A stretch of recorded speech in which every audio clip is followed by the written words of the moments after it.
Hello and welcome back to Keeping Your Business on Track. I have two very special guests today. We have Mr. Nic Nazon. Nic, how you doing? Good. Nic's a loan officer here with us at Morgan Financial. And Peggy Page, welcome to the show. Hi, how you doing, Joe? I'm awesome. Good to have you today. Peggy, we have you here today. I've known you for a long time. We have known each other a long time. Yeah. I don't want to date us, but probably 10 plus years, I would say. Probably closer to 15, I think. Yeah. 15. Long time. So a few years. Nic, you've been here at Morgan Financial for how long? About 3 years now. And you're already a rock star. Yes. That's awesome. First of all, Miss Page, what got you into real estate? I know before you were doing insurance, but why real estate? Prior to getting my real estate license, I not only sold real estate, I sold insurance, but my bigger proposition was 15 years of an insurance adjuster.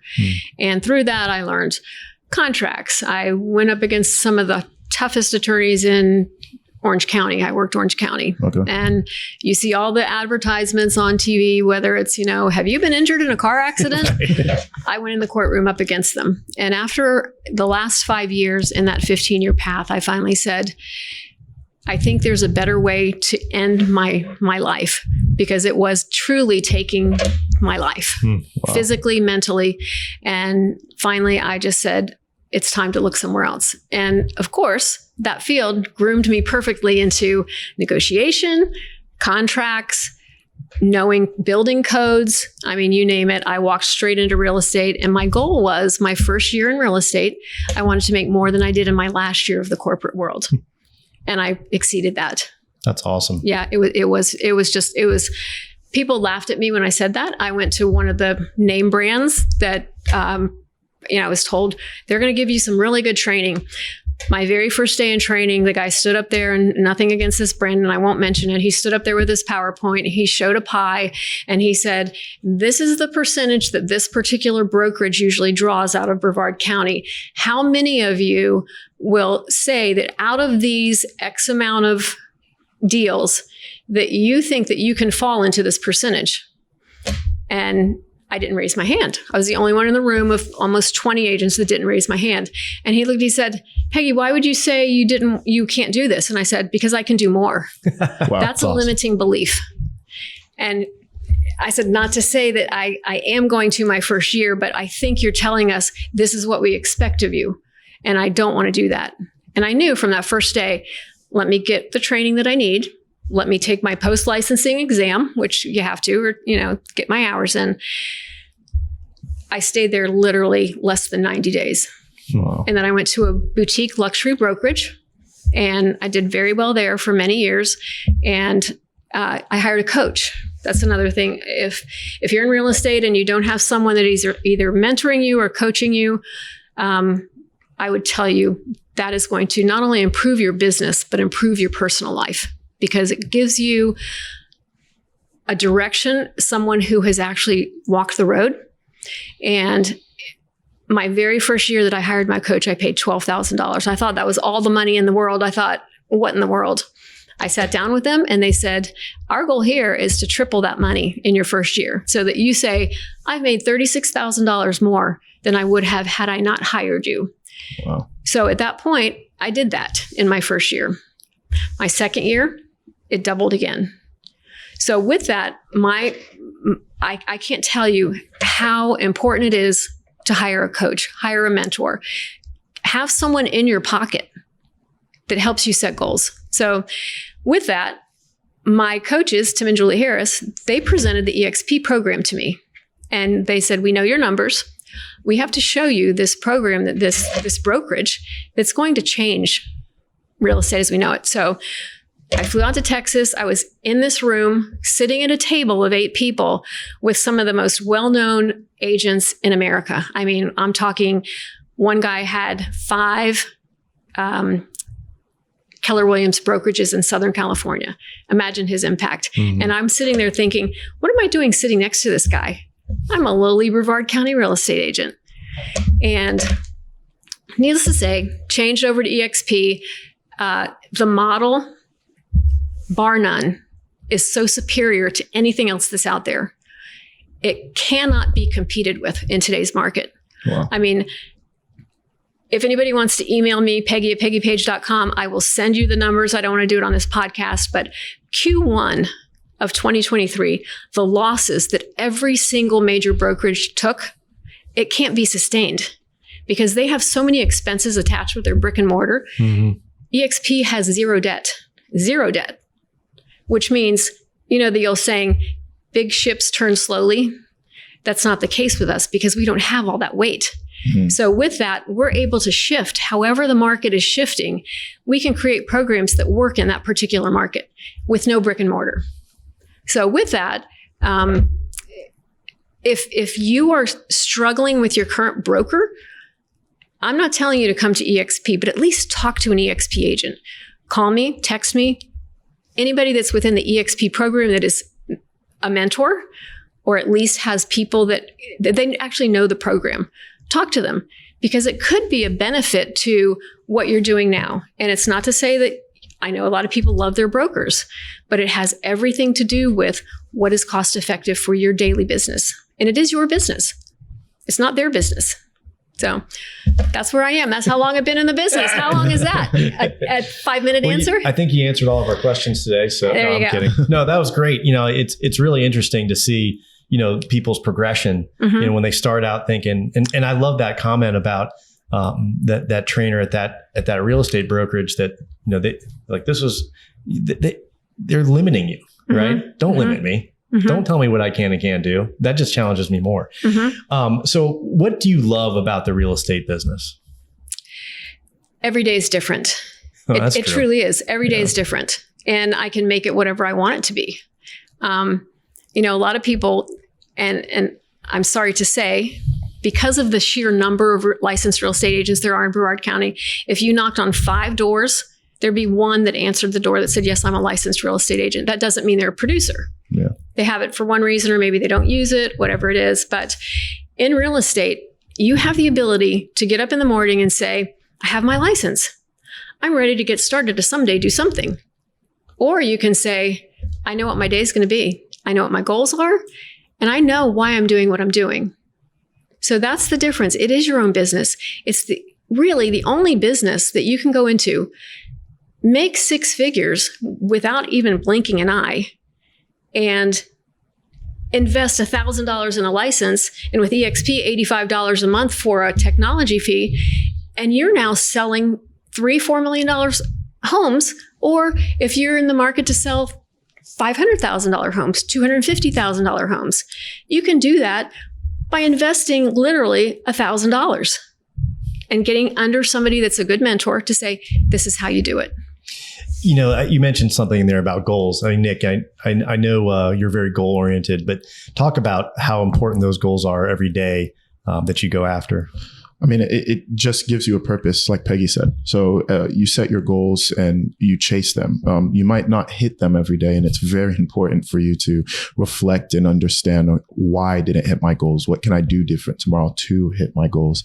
And then by setting little goals on a daily, weekly, sometimes even hourly basis, like we talk about, what am I doing every 15 minutes? That kind of gives you a very good blueprint and to get to your overall year-end goal. So I think it's massive, setting goals again and reflecting, taking time to say, okay, where am I at? Where do I need to be? And sometimes you might crush your goals, which is even better, obviously. And then at which point, you know what your capacity is and what you're capable of, and you can set even bigger ones. So it's always good when you set a goal and you're like, whoa, I'm like, more than halfway there. I kind of undershot myself. So then you reflect and make it even bigger, at which point everybody benefits from that. Yeah. There's so many people out there. I mean, you mentioned you have that choice in the morning.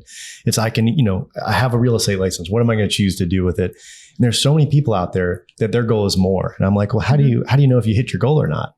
How do you celebrate when you hit your goal? How do you have gratitude for what you do if you don't know what you set out to do in the first place? And they say, like, the numbers are astounding. The people that actually set goals are so much more successful than those who don't.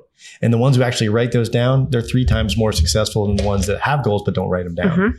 And so we track everything here, obviously. But with the goals, I mean, you seem very goal oriented, right? So how do you choose your goals? I mean, real estate, let's face it, 2020 and 2021 were phenomenal years, right? I mean, too crazy.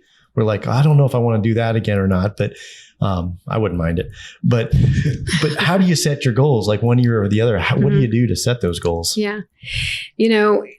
With EXP, we have 2 big conventions every year. One's in the summer, which is in Orlando. It's our stockholders meeting. And then we have another one in October, which is basically, it's much bigger. It's in Las Vegas. And just to give you an example, as much as I want to say I don't have any limiting beliefs, I do have certain goals that I have on a daily basis. There are some times, and I'll give you a perfect example. They announced that Ed Mylett was going to be our keynote speaker at the conference in October, this past October in Orlando. My response in my head was, oh, great, another musclehead to tell me I need to get up at 4:00 in the morning, exercise, do my meditation, and start my emails at 6:00 and start my phone calling no later than 7:30 because I have to catch those people before they go to work. I don't need that. I got there. He rocked my world. His whole purpose is to say the power of one more. For you, one more is different than you, one more than me, one more. Could be the power of a day, power of an hour, power of a person, power of not doing something one more time. And I truly had to email him and say, I really didn't judge you in the right light. And I apologize for that because I truly thought he was just another dude that was going to tell all of us, 50, 60 something year old female real estate agents, this is how you're going to get up and do it, Yeah. And that was not the case. I got so much out of it. Just the power of one more. His book is called The Power of One More. It's on Audible. It's obviously, online if you like to read, but I'm going to send it to both of you because I do think that all of us, if you look at whether it's Kindle, however you do your reading, if you look at the last 10 books that you've either read, downloaded, you can download them and not fully read them, but at least download them. That tells you where you're going. Look at them, see what they are. And for me, Audible suggests things after you buy certain things, and I think that's why I thought Ed Mylett was a musclehead because they're telling me you need to read his books because of all the other people that I read. And my goal every single morning is to say, I do want to make a difference in other people's lives. And starting in January, my mantra for the year has been get in the room. The reason that it is because it doesn't matter if that means I get out of my house, I get on the phone, get out of my own head. That's exactly what it is. Get out of my own head because we assume certain things.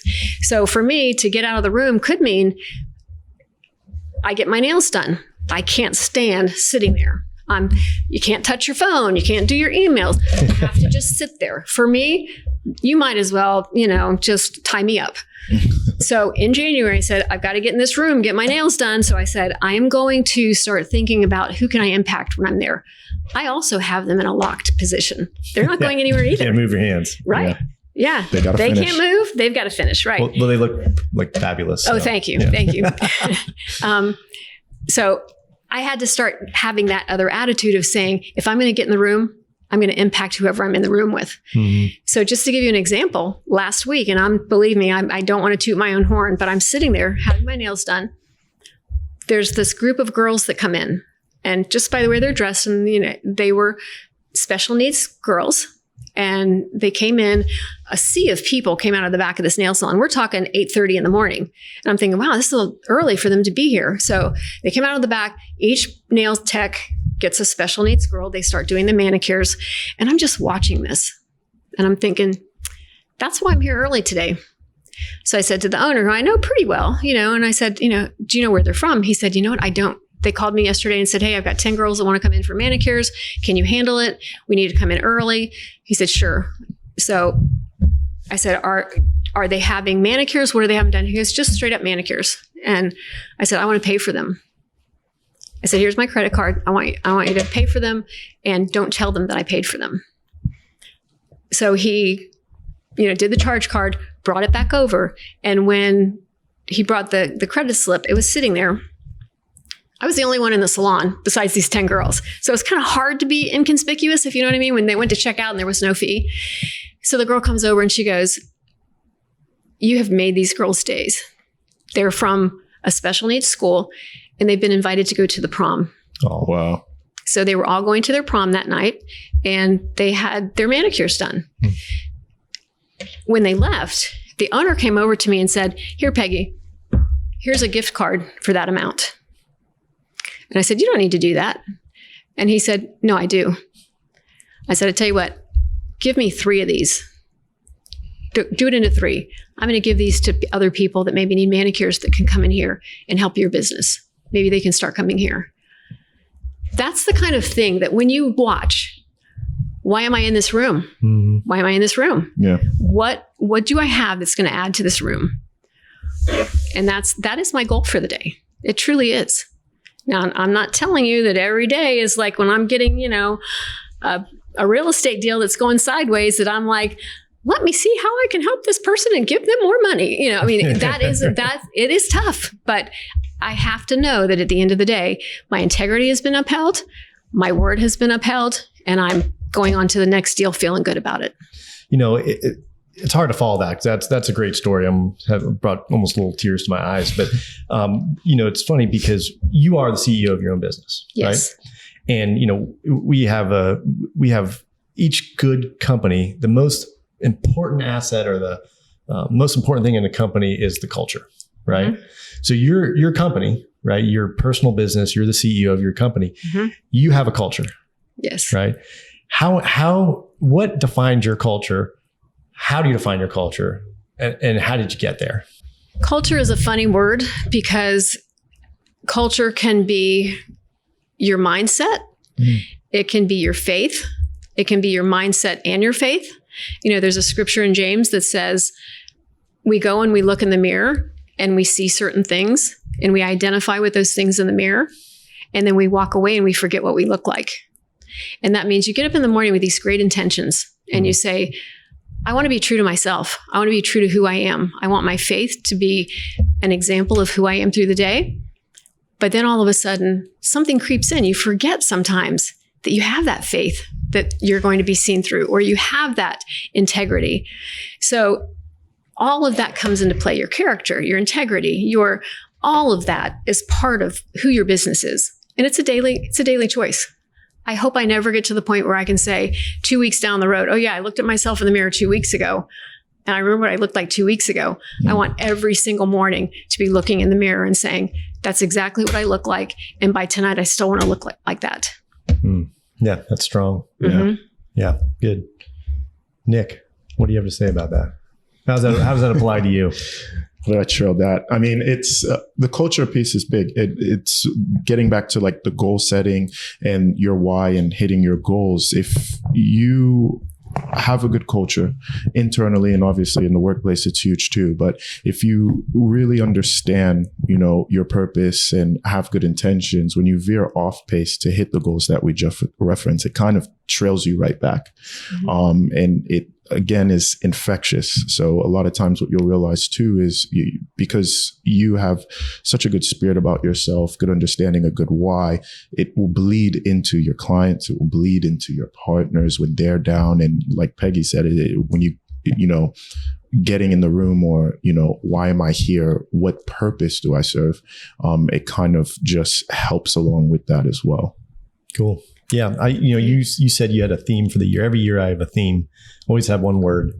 This year it was thrive. Okay. Mm. Because our industry was down 63% year over year, with refis. And luckily we're not a refinance shop where that's all we did. We've always focused on purchase business.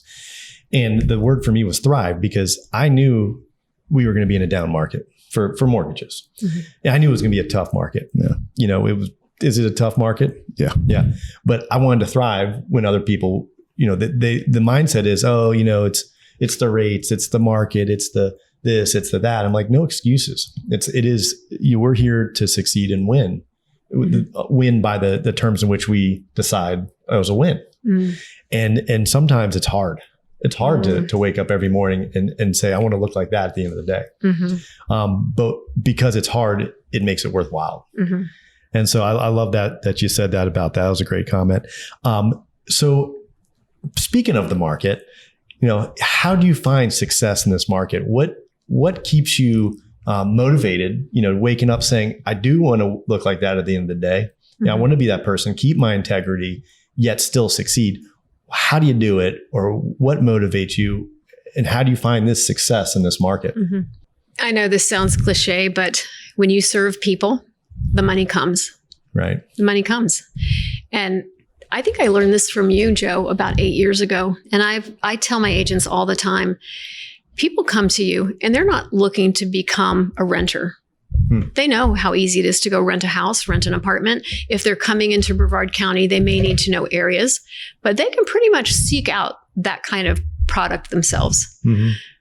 My job is not to make them professional renters. If they want to be a homeowner, I need to find them the money. Right. And you always said, find them the money. That is our job as a real estate agent, partnering with a mortgage company who can find them the money. And, in addition to that, and I don't really agree with this because credit debt is just crazy, find them the money and they'll spend it. So we have to be very cautious that we educate them into what is the correct way to buy a house. And sometimes it can take, Nick, a couple of years for someone to be in the position where their student debt, their credit card debt, their whatever it is, debt can get to the point where their DTI is, their debt to ratio income is right so that they can afford this home. There are so many products out there right now because of this, I call it the unicorn market that we just came through. It's now they're trying to be more creative in what can be done. And I tell people all the time, it's all about educating. If they're thinking of an FHA loan, that may not be the best loan for them. That's right. It may not be in the long term. I mean, it can look like, all I need is $3,500. Here you go. I've got that. But are they going to be only able to buy a home that maybe will not increase in value the way that it should in an area that's not going to be the best place for them to commute to for their jobs or their schools or whatever it is? Yeah. So maybe that long-term goal of even 2 years of getting yourself positioned to get into that home is better. I mean, I've told many people, rent for a year. Haven't you? Yeah. It's going to be better off. It's tough because as loan officers, I was a loan officer for many years. We have a duty that if we can't discourage someone from making an application. Can't. But there's times when you see these people applying for loans. Yeah, we can get you a loan, but it is not the right thing for them. Yeah. And I have a responsibility, many responsibilities as a loan officer. There's lots of rules and laws and regulations that we all have to abide by and follow. And I don't want to discourage someone from buying a property whatsoever. But some people, they just push themselves in these positions. You just know it's not the right thing for them. And that's tough. That's really tough because the law says I can't tell them no. I can't say, I can tell them, listen, that you're putting yourself in a situation when your debt to income is, if you're at you said FHA, you just struck a nerve, but FHA, it's now a loan of last resort. It's a great loan for the right person. And I think people should have the right to purchase a home, not entitled to purchase a home. And so you have this person that's at a 55% debt to income ratio. And that's before they're looking at their gross monthly income before taxes come out. Right. And they're looking at all the monthly debt obligations they have. And so if you divide the debt obligations and the new payment divided by that gross monthly income, it's 55%. Well, think about this. Their taxes are probably 20%. Right. So you're 55. Well, you're really like a 75, 80% debt to income. And now they have to pay utilities. They have to, if something breaks, they have to fix it. Yeah. If their kid needs to get an emergency dental procedure, where's that money going to come from? And so to me, that's a little bit scary. I think loans are performing very well right now. But when things turn, you talked about credit debt. Well, right now we're pushing credit debt to a place that has never been before. And we just came from a world where there was we came from the lowest credit debt in a long time during pandemic, during COVID times. And now in within a year or two, we've already pushed that way up there. Average car payment went from $382 to like $700 and change. Right. And that's the wages are going up. Well, that's great, except for you can't pay someone $15 an hour at McDonald's and expect burgers to still be 79 cents. They're $3 now. Right. We have this inflation issue. So to bring it full circle, we have a responsibility and a duty to help people in the best way we can help them. And you can lead them to water. You can let them know all these things. And they ultimately have the decision to make. But that gets tough. That's a tough line, especially when you know like that debt to income is not going to work long term for you. That's tough. For a brand new agent, what advice would you have for a brand new agent? Looking, one on the brokerage side. I know you're a big proponent of EXP, but one on the brokerage side. But what advice would you give them as far as everything else goes? This is very delicate, and I'll tell you why. We have more agents leaving the business right now than we've had in the last 5 years, simply because of the downturn of market. There's a joke out there. It's not my original joke, but in the 18 months, if we're backing up 18 months, or even closer to 24 months now, the only skill you needed after you got a real estate license was knowing how to dig a hole to put the sign in. Are there people that do that though? Yeah, there are. There are. But as a new agent, you really didn't need to learn much. Yeah. Right. It was just, you went to work for a brokerage that would say, for 50%, I will even do your contracts. Even for, 30%, I'll do all of your contracts. You just bring me your clients. Yeah. Well, those people, because they don't have this sphere of influence anymore that they can actually work referrals and things like that, it's getting very tough. And of course, you have your quarterly dues that are due, and you have your monthly bills that are coming due, and you're not closing any deals. So people are reconsidering real estate now. Maybe not, it's not as easy as it was. But if you right now have said, this is what I need to do, I've gotten my license. In fact, as a certified mentor with EXP, I have every day I get emails. So-and-so needs a mentor. Are you interested? The first thing that I look for is, how motivated are they? How motivated are they? Are they hungry or are they greedy? Because there's a fine line there.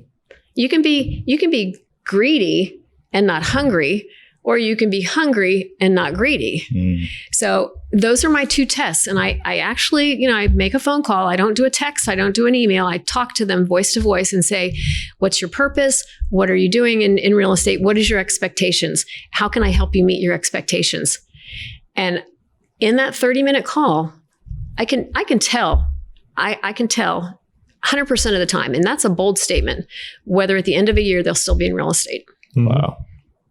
And Nic, we have a mutual client that we've talked to both several times. Yeah. And she is, the minute I talked to her, I said, this girl's going to make it. Yeah. She's going to make it. And you just know. So my advice, if you're thinking about going into real estate, get a mentor. Mentors cost you nothing as long as it's under the right brokerage, because there are some mentors that they'll look over your contracts and say, that looks good. And there are some mentors that say, I'm going to make your business right. I'm going to train you to do this right. So if you have a mentor and you know that this is truly what you're going to be doing, get a mentor. And then when you can afford it, hire a coach. Yeah. That's what I would say. So you mentioned a lot of agents are leaving the business. And I saw when I moved to Brevard County in 2006, I think there was like 8 or 10,000 real estate agents. Maybe it was 6. It was somewhere in that upper, thousands, almost five-figure range, right? And then that dissipated, went down through the 2008, 2009, 10, 11, and then it's grown back up. What are we up to? 5,000, 6,000 now? Close to 6,000. Close to 6,000. And wow. And it was, as an agent, it reigned business. Now, Nic came in the business to Morgan Financial in 2001. No, 2020. 2020. Okay. So yeah, that's right. Sorry. Time flies by when you're having fun. But you came and you saw that, a lot of loan officers didn't experience prior to 2020. Yeah. Because a lot of loan officers came in at that time. Yeah. So you got to see the excess. I mean, the loans just hitting you in the face when you're walking down the street, not too different from real estate. It was, we all had our own struggles, if you're an experienced agent, you went out on a listing appointment and they're like, that was really good. And you're like, well, are you considering other agents? They're like, well, my daughter's applying for the job too. You're like, and that was reality. You lose a couple deals, but those people go away. And I have a friend that's an agent and he says, I don't like the crazy markets. I like the harder markets. It's easier for me. Yeah. And I understand that after seeing two major pullbacks in the market, but our market really hasn't pulled back dramatically in on the loan side, the refinances are down to almost zero where they were, a ton of them. But Nic, when you had, when she said the agents are leaving, what have you seen as far as agents, loan officers, easy versus hard now versus then? I would say it kind of, again, goes full circle to the whole mentoring and coaching aspect of it. And the reason why I say that is because I came in 2020, 2021, you're obviously making your calls, speaking to people, seeing how things are going. And then towards the end of last year, you call certain people and they're like, Nic, it's tough. It's really, really hard. And I'm leaving the industry. I'm getting another job. I'm doing so forth and so on. Loan officer friends, shifting company to company. And it's one of those, the reason why I say it comes full circle is because the mentor and coaching piece of that will solve a big portion of those problems. And the reason why I say that is because, for example, here, you have a mentor. I go to Joe and say, you know what, Joe, like, this is my goal. This is where I'm at. What's the issue? And a lot of times he'll say, Nic, the business is there. There are loans, like you just said, there are homes, people are buying. So what are you doing to help, hit your goals? And at which point I remind myself, it's me. So what am I going to do to improve? What am I going to do to get the business? What am I going to do to help people? So if you don't have that, you can very easily tread towards the other path of products, place, environment, economy, government. And then at which point you're just kind of off path. So it's huge. Do you believe that, this is a loaded question, but success is a mindset? Let me think about that for a second. Loaded question. Loaded question. Absolutely. You get up every morning and get out of bed or you can lay there. That's right. You can set your alarm or you don't set an alarm. Yeah. You can eat the right food or you can not eat the right food. It's mindset equals actions equal results. And it all starts with the mindset, period. It's not just mindset. And there's nothing wrong with getting out of bed every day, doing your meditation, answering your phone by 6 a.m. Yeah. Well, but you're right. It is a mindset. And if you're not in the mindset, it might not be for you. Right. And that's okay. But it's not easy, especially in this market. It's not, what's it take to be successful? A mindset and a choice, really. My uncle says it best. He told me and my cousin this ever since we were young. He was like, you always have a choice. It can be really easy or it can be really hard. And again, if you have the right mindset, you will face adversity. Things will, not go your way, but in turn, it will essentially be easy, if that makes sense. So yeah, it's definitely a mindset. I can attest to this guy's mindset because I put him through the ringer pretty much daily. He comes to me looking for help and I boomerang right back to him and make him solve his own problems, but smart guy. And the thing I've noticed about Nic, and which is the trait of a successful person altogether, is that they're not afraid to change and correct when they need to. Yeah. And those people that get stuck in their ways, this is how I do it, or I'm not doing that anymore because I did that before. I'm above that. I've seen some top agents knocking on doors, right? I've seen some top agents do things that some lower agents say, well, I'm not doing that. Well, okay. But what are you willing to do? Right. Yeah. Peggy, it has been a pleasure. I learned a lot today. Any final comments or words? I just appreciate you having me in. It's always nice to see you guys. Nic is very professional. He is one of the people that just get things done. I emailed Lindsay the other day. I was going through Inman News, which is kind of like the Wall Street Journal for real estate agents. I read it every single morning. And there's a podcast, well, it's a Zoom call actually in July from a business, and they're naming it the One Day Mortgage. And of course, for me, I had to look at it and see what exactly are they talking about. Once I looked at that and I said, they're calling it the One Day Mortgage. They qualify you in 1 day. They're saying they can close in 10 days. That's what Morgan Financial has been doing for how many years? I know, but it is a nationwide Zoom call and it's all about marketing. Got my attention, One Day Mortgage, right? Yeah. So when you partner with somebody that I can text Nic and say, as soon as you're off your phone call, because I know you're on the phone, call me. I got a hot one right here that I need an answer. And he will get back to me. Having people like that on your team is just, it's invaluable. the only way to do business. Yeah. Well, I love that one day mortgage thing because that's good marketing, but that's also false marketing. I mean, they can't even close in a day. I don't like the fine print. Let's stay away from that. But no, that is true. Yeah. We Morgan Financial, people shout from the hilltops when they get 10 days on a clear close. We do that less than that. It's like we're like 7-something days right now. Yeah. We do that on average on all of our files. Yeah. It's usually the estoppel you're waiting on or, something like that. Or the borrower right? buys a BMW. There you go. All right. Peggy, thank you so much. Nick, any final words? No, thanks, Peggy, for coming in. Thanks, Nick. Thanks for inviting awesome, me. for sure. Thanks so much. Absolutely. Thank you all for tuning in. Please comment, like, subscribe. We'd love to hear from you. Talk to you soon.